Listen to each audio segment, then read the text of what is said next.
Hello everyone. Today I will talk about mitral valve stenosis, the signs and symptoms.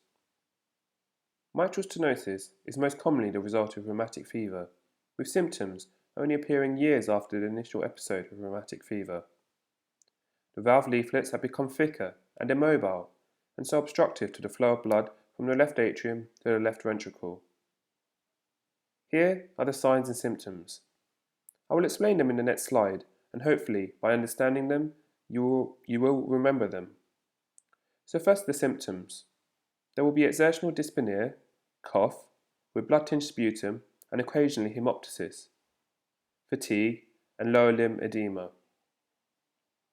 The signs consist of Malar flush, which is a dusky-pink discoloration of the upper cheeks, an irregular pulse with atrial fibrillation, signs of systemic emboli, a tapping quality to the apex beat may be palpable, and on auscultation you will hear a loud first heart sound, an opening snap, and the murmur will be a rumbling mid-diastolic murmur, heard best with the patient on their left side during expiration.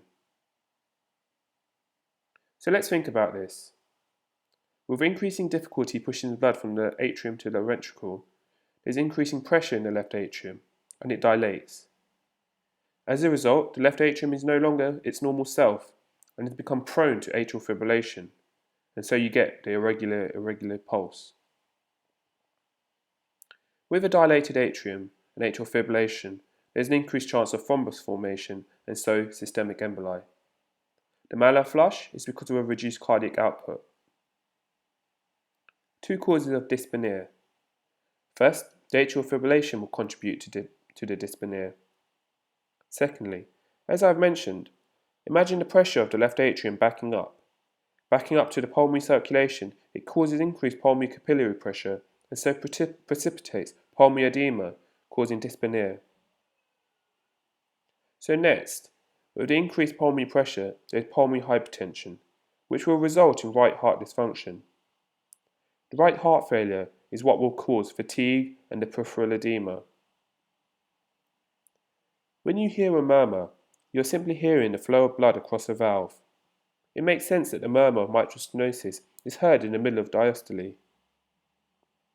In diastole, the atrium contracts, pushing blood across the valve to the ventricles.